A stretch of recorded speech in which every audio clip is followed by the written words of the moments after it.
This is Chance Mock. I'm here with Congressman Kevin Brady, who's coming in today and joining us as he's making a campaign around Montgomery County. He is the chairman of the Ways and Means Committee, so we're going to get into that a little bit. We're going to talk about Montgomery County. We're going to talk about how Washington comes back to the state of Texas and all the things that entails. But Congressman Brady, we appreciate you joining us and taking time to stop by. First of all, I want to touch real quickly on one of the things that's been really important to us here in Montgomery County, and that is you don't spend a lot of time in Washington. You're here in Montgomery County. You can stay attached with the people. How well does that help you when you're trying to relay the thoughts and the desires of the people who, truthfully, you represent and you work for when you go to Washington? Yeah, it is the best decision Kathy and I made was to not move to Washington. We live here in Montgomery County. I commute to work each week. I think I've got 2 million miles flying back and forth. We're raising our boys here, and it's because, I never wanted to get in that bubble. I don't want to be part of Washington. I'm here in Texas. We want to raise our kids here. It keeps you grounded, and it's another reason why I do more than 50 town hall meetings a year, and it's because that's how I hold myself accountable to those I work for. Look, we're not going to agree, Chance, on every issue. My wife and I don't agree on every issue.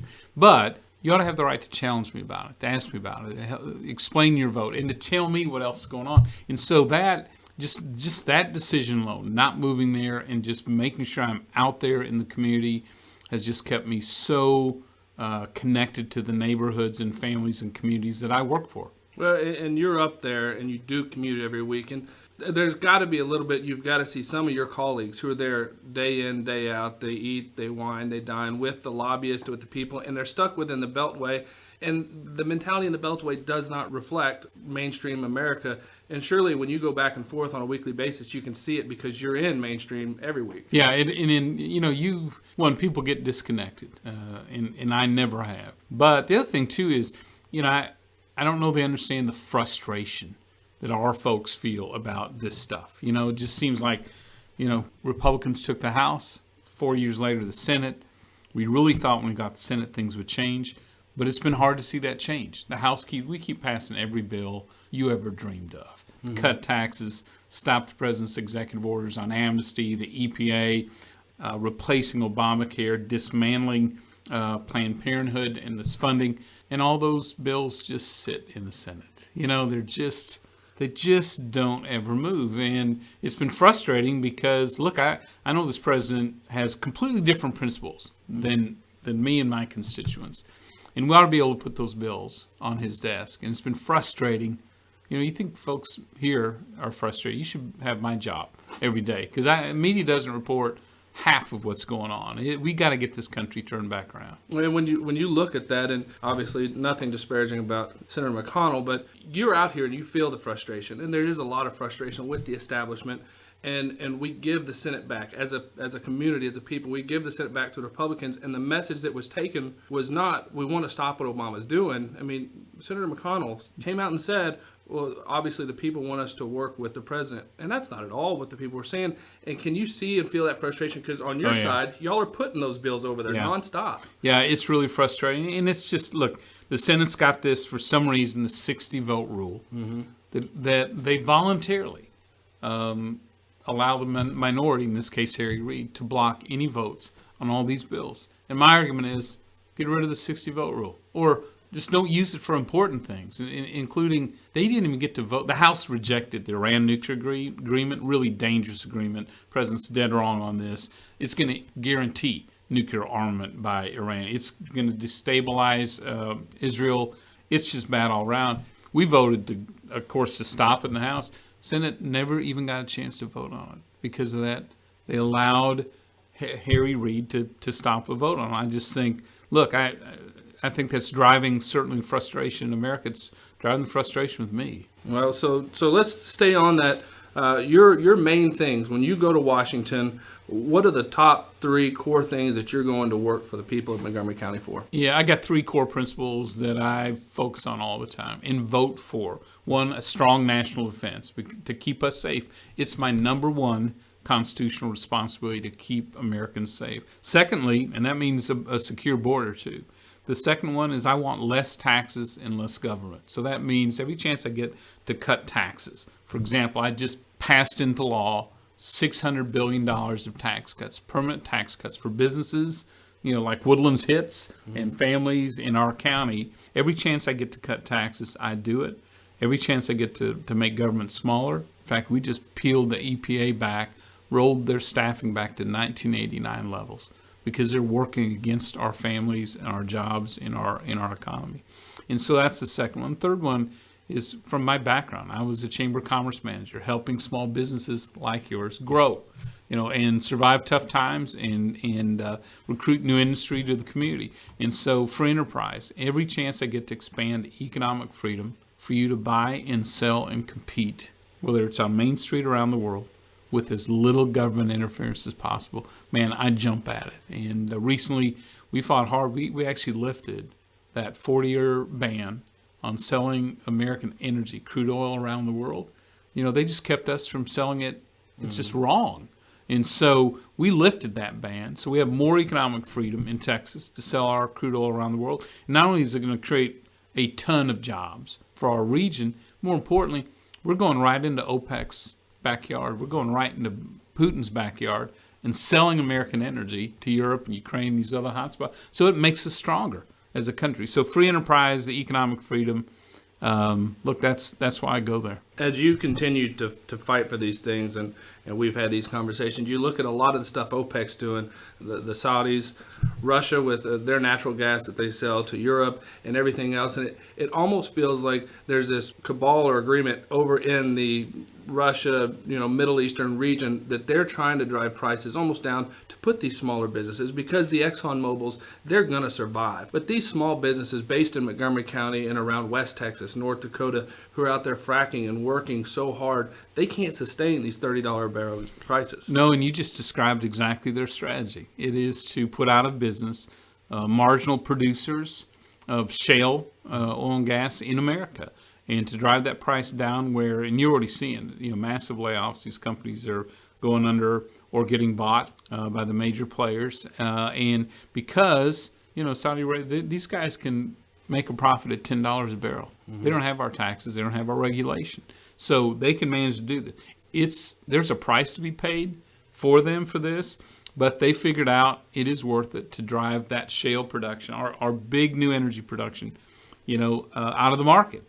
And so they're succeeding, and there's so us selling more energy around the world doesn't change the price today, but when the economy starts to grow again, it's gonna, they're gonna be looking to America as that reliable producer, not the Saudis, not Russia, who's got their foot on their necks in Europe and around that region. So it's a game changer worldwide. So last thing about Washington, and I want to bring it back local, and we will discuss only the third Texan that had the Ways and Means Committee, which is very cool, but it's sort of local. Here in Texas, Justice Antonin Scalia passed away. And you see President Obama touting and kind of trying to bully Republicans into we need to be bipartisan, but it's come out now he's not even going to attend, the sitting president is not going to attend a funeral from a sitting justice who was, for both sides of the aisle, he was a titan of law expert. What kind of leadership does that show when he's asking for bipartisanship, but then this displaying to me seems blatant? No, it is. It is. This president's divided this country. It's pitted people one against another over and over, and this is just more of it. Out of sheer respect, he should be at that funeral.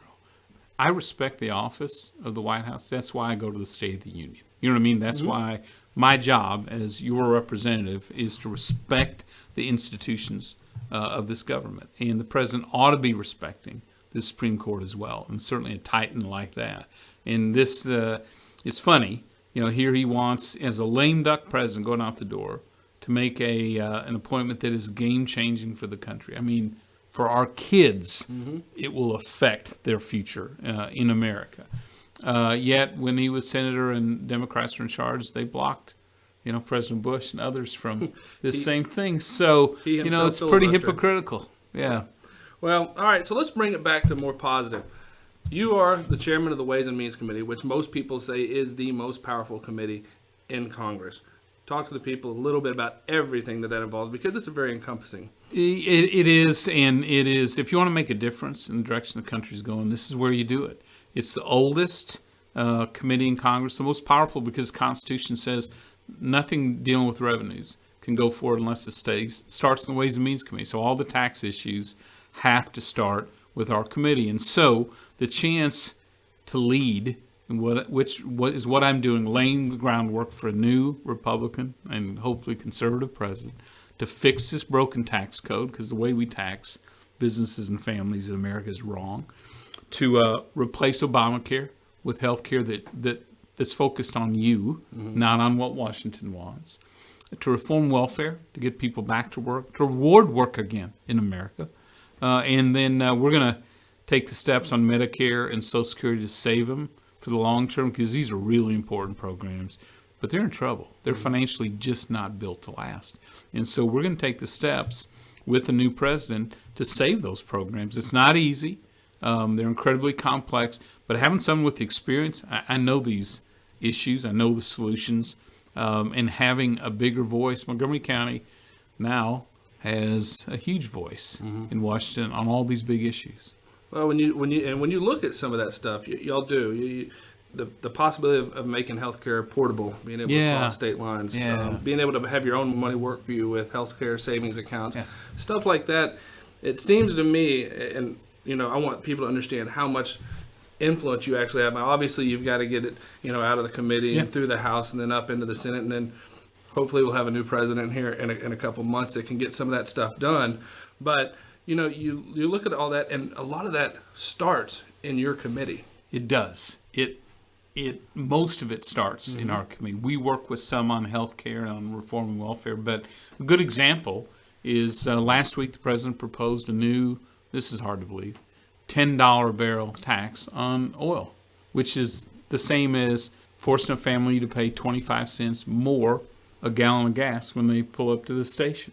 It's hugely damaging.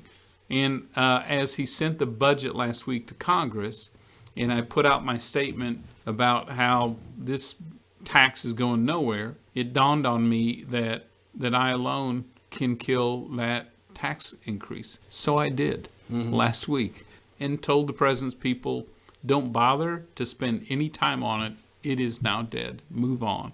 And so it does give, especially for our constituents, a huge voice on issues. So there's a Texas conservative who knows energy. He knows small business because of my Chamber of Commerce background. And I've led in healthcare already with one of the leading opponents of Obamacare. That works for our families.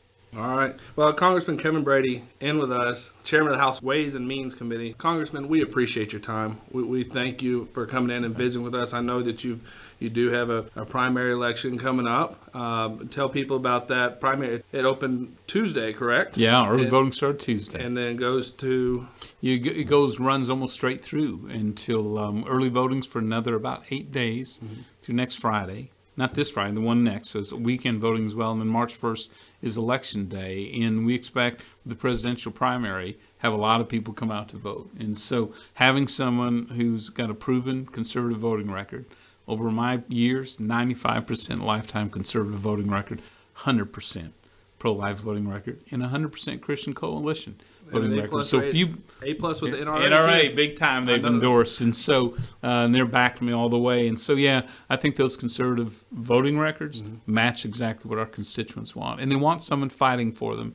And as Ways and Means Chairman, boy, I'm going to have a bigger stick than most. Absolutely. So we always encourage people to get out and vote. I never tell people how to vote, but I always tell them to get out and vote. And very interesting. We've got 41,000 ballots cast in the top 10 market in Texas just in the first 2 days of early voting, which was up from 22,000 in 2008. Yeah, it's going to be doubled. huge. It's going to be huge. So people need to know if you're going in early voting, you can go anywhere within your county. You don't have to go to your actual polling place. But on Election Day, you must go to your own polling place. So don't show up and gripe at these poor 55-year-old people who are just trying to help with the process. Congressman, we appreciate your time. James. Thank you for Appreciate joining us, and we'll visit with you soon.